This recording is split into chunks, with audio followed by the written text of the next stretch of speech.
நேற்று தமிழக வெற்றி கழகம் பார்த்தீங்கன்னா வெள்ளை அறிக்கை அதாவது ஒயிட் பேப்பர் ரிலீஸ் பண்ணியிருந்தாங்க.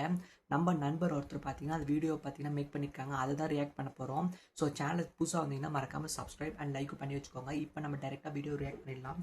ஸோ ரியாக்ட் பண்ண ஸ்டார்ட் பண்ணலாமா? தமிழக வெற்றி கழகம் நேற்று பார்த்தீங்கன்னா வெள்ளை அறிக்கையை ரிலீஸ் பண்ணியிருந்தாங்க. அதை பற்றி நம்ம ஷார்ட் அண்ட் ஸ்வீட்டாக பார்க்க போகிறோம். சேனலை மறக்காமல் சப்ஸ்கிரைப் பண்ணி வச்சுக்கோங்க, லைக்கும் போட்டு வச்சுக்கோங்க. ஃபர்ஸ்ட் பாயிண்ட் பார்த்தீங்கன்னா தனி மனித ஒரு மனுஷன் மேலே கடன் பார்த்தீங்கன்னா 1,28,600 மேலே பார்த்தீங்கன்னா இருக்குது. நான் சொல்கிறது பார்த்தீங்கன்னா 8 கோடி மேலேயும் ஒருத்தங்க மேலேயும். ரெண்டாவது பாயிண்ட் பார்த்தீங்கன்னா தமிழகத்தின் மொத்த மாநில கடன் பார்த்தீங்கன்னா 13.18 lakhs crores.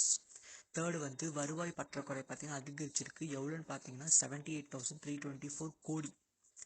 நாலாவது பாயிண்ட் பண்ண கடைசி 5 ஆண்டுகளில் பார்த்தீங்கன்னா 5 ஆண்டுகளில் பார்த்தீங்கன்னா 5 லட்சம் கோடி கடன் வந்து இன்க்ரீஸ் ஆயிருக்கதாக சொல்லியிருக்காங்க. அப்புறம் வருவாயில் மட்டுமே 1/3 வந்து வட்டிக்கு மட்டுமே செலவாக தான் நேற்று சொல்லியிருக்காங்க.